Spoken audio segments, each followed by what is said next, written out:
Chapter 8. Baby Morgan. It was nearly midnight when Andrew reached the Page's house. He found Joe Morgan waiting for him. Morgan and his wife had been married for 20 years, and now, to their great joy, they were expecting their first baby. "Oh, Doctor, I am glad to see you," said Joe. "My wife, come quickly." Andrew ran into the house for his bag of instruments, and then hurried along to Morgan's home. "I'll wait outside, Doctor. I'm too worried to come in," Morgan said when they arrived. Inside, a narrow staircase led up to a small bedroom, which, though clean, had very little furniture and was lit by only an oil lamp. Here Mrs. Morgan's mother and a fat nurse stood anxiously by the bed, watching Andrew's expression as he moved about the room. Andrew smiled. "Don't worry," he comforted them. He knew that this case would demand all his attention. As there was nothing that he could do for the moment, he sat down and waited, thinking of Christine. At 3:30, he went over to the bed and saw that he could now begin his work. It was a long and difficult birth. Then, just as daylight was beginning, the child was born, lifeless. As he looked at the baby's still, white body, Andrew turned cold. Quickly, he gave the child to the nurse and turned his attention to Mrs. Morgan, who was also close to death. Working with great speed, he seized a bottle and gave her a medicine to make her heart stronger. He then made a feverish effort to save her by other means. After a few minutes, her heartbeat strengthened.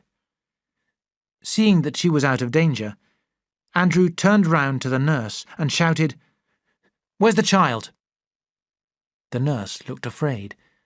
She had put the baby under the bed. At once, Andrew knelt down and pulled out the child. Still kneeling, he examined the boy and decided that there was just a chance of bringing him to life. He jumped to his feet and ordered the nurse, "Get me some hot water, and cold water, bowls too, quickly." "But doctor—" "Quick!" he shouted.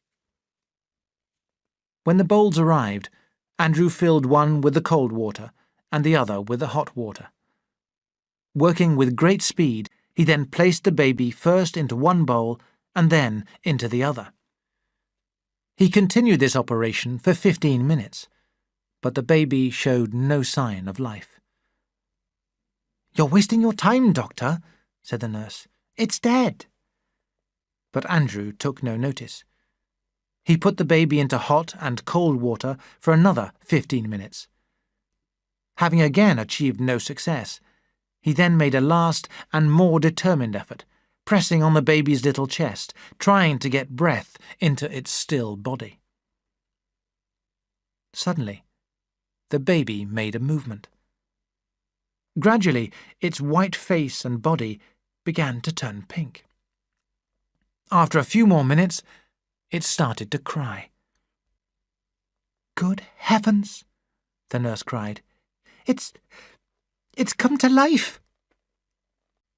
Andrew handed her the child.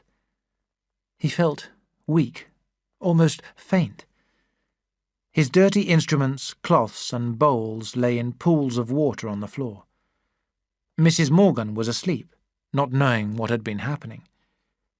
Her mother stood by the wall, praying. "I'll come back for my bag later, nurse," Andrew said. He went downstairs to the kitchen and put on his hat and coat. Outside, he found Joe. "All right, Joe," he said. "Your wife and son are both safe." It was nearly 5 o'clock. A few miners were already in the streets. As Andrew walked home, he thought, "I've done something. Oh, God, I've done something good at last." Andrew had a bath and went downstairs to breakfast. Miss Page, having discovered that his bed had not been slept in, gave him a severe look as he sat down at the table, and remarked, "You got home late. I suppose you were out enjoying yourself all night, drinking or getting into some other kind of trouble. You're as bad as all the other men we've employed. You can't be trusted." Andrew was too angry to reply. After the morning surgery, he went back to the Morgans. As he walked down their road, women whom he had never met smiled at him in a most friendly manner. When he reached the Morgans' house, he received a very warm welcome. He went upstairs to the bedroom. The little room, which had been so untidy only a few hours before, had been cleaned and polished, and his instruments carefully washed and put into his bag. There were clean sheets on the bed. The nurse rose from her seat, and, smiling at the mother and baby, said, "They look very well now, don't they, Doctor? But they don't know how much trouble they gave us." Mrs. Morgan tried to express her thanks. "We are very grateful to you, Doctor. Has Joe been to see you yet?" she asked. "No. Well, he's coming." Before Andrew left the house, the old woman gave him a glass of wine.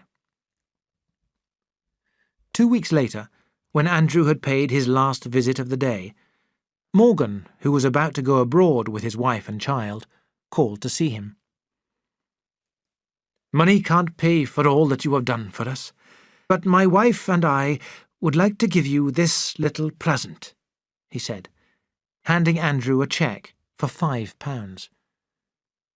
"But I can't accept this, Joe," Andrew said. He knew that the Morgans had very little money. "You must accept it. We want you to," Joe told him. "It's a present for yourself, not for Dr. Page. You understand?" "Yes, I understand, Joe," Andrew said, smiling. He took the cheque to the Pages' bank and told the manager, Mr. Rees, that he wished to open an account. Rees looked at the cheque and asked slowly, "Do you want this account to be in your own name?" Manson was surprised at the question. "Yes, why? Is the amount too small?" "Oh, no, Doctor. We're very pleased to do business with you. You did say that you want the account to be in your own name?" "Yes, of course." "All right, Doctor. I just wanted to check. Good morning, Dr. Manson. Good morning." Manson left the bank, asking himself what the manager meant. It was some days before he was able to answer the question.